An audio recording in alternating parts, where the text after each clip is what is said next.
Been a while since we've seen an Aventia-related Speedpaint, hasn't it? Well, now that the show's production is officially back in business, let's talk about it for a bit.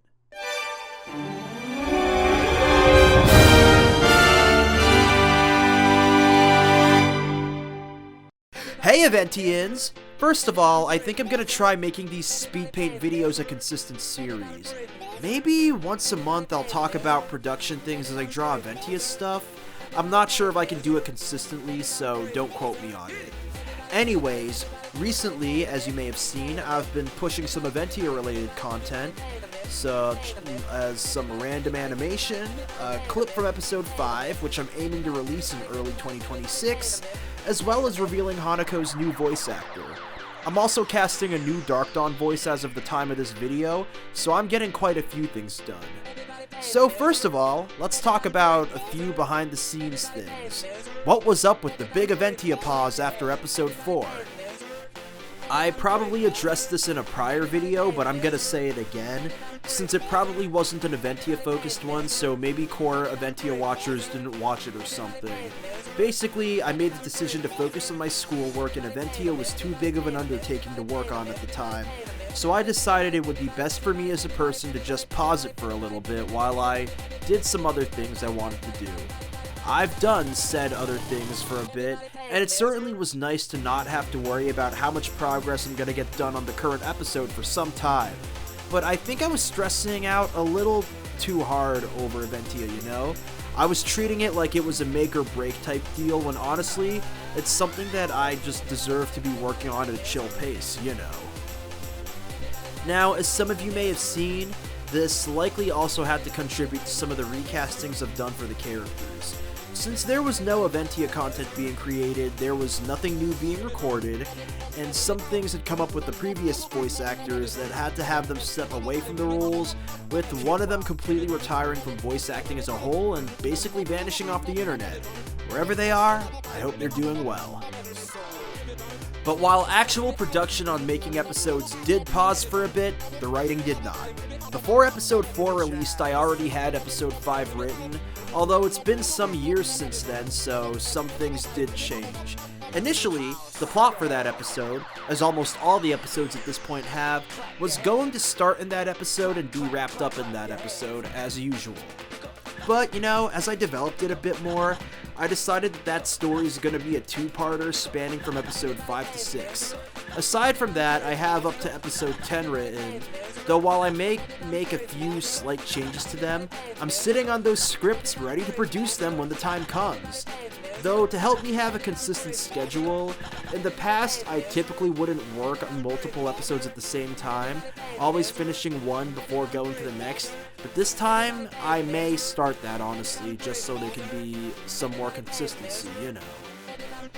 Now, what are some changes that I want to make to this iteration of Aventia? As you saw in the episode 5 preview, it was a bit more animated than before.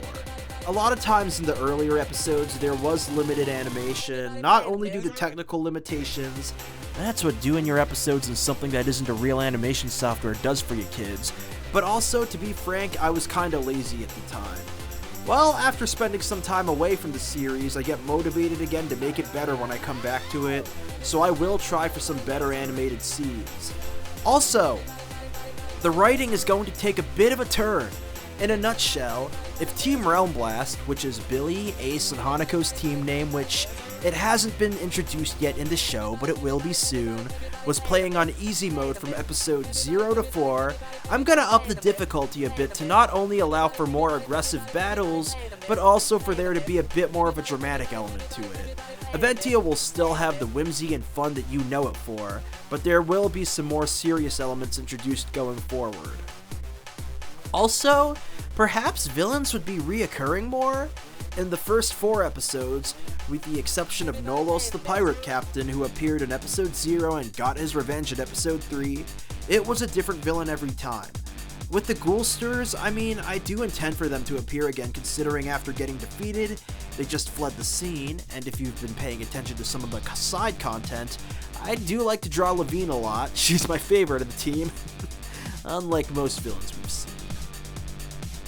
On that note, The newer villains I've come up with actually have a bit more of a background to them instead of being, okay, this guy is doing bad things right now, let's kick his ass, rinse and repeat, because obviously in the first few episodes, you're still figuring out how to get things off the ground, so I wanted a lot of action to make it easier to jump into initially, but now there can be some more backstory to them. And I finally get to talk a bit about the new characters that I'll be introducing this season, and honestly, they're already some of my favorites of all time. Team Skyshade, the main rivals of the show. They're Realmblast's rival counterparts, and I'm really looking forward to introducing them. Lucifer, the red one, is the leader and Billy's counterpart. Python, the yellow one, is Ace's counterpart, and Sayaka, the green one, is Hanako's counterpart. They're my take on the evil counterparts tropes, like the Rowdy Rough Boys, Bizarro, you know, while at the same time they're the typical shonen rival like Vegeta, Kaiba, Sasuke, on and on. They're sort of my way of adapting old, unused content from Quest of Blue Fire and Light Fighters. The idea of rival counterparts does age back to the original Blue Fire, however, it took until now for me to come up with one that I was confident with. And the concept of yellow and red fighters comes from the Light Fighters era, but they also are largely unique to Aventia, because there never were rivals in the previous iterations to this extent, and I certainly can't wait to show them to you in an episode. Lucifer was the first one created, but when I made him, figured I might as well make counterparts for the others. You know, the mindset was this: if Billy had a similar vibe to Sonic the Hedgehog, blue, boastful attitude, similar voice, and even the same head shape, why don't I give him a rival who has a similar vibe to Shadow the Hedgehog? It might have been a little too on the nose with Lucifer's color being red and black like Shadow, and him being an edgy boy, but it was the rival concept I had the most fun with for sure. So one more of the things I wanted to do with the series this time around is to stop using anime or game OST for the music, and try and give Aventia its own soundtrack. I'm not sure if I'll outsource the music or if I'll try and make it myself. I'll probably do a mix of both. The only exceptions to this are the openings and endings, which still will use Japanese songs for now. Amazing how that hasn't had a copyright issue yet. Hopefully I don't jinx myself. I think the music would be mostly electronic and rock based. I'd want something similar to Panty and Stocking or Sonic Rush's soundtrack. If I can figure out how to make this kind of music myself, that would be great, but I'm more than fine with outsourcing it to someone if needed. And I will not use AI under any circumstances. I am against AI for its production. I don't care if it's cheaper or quicker, I don't play with that. I'm not using it no matter what.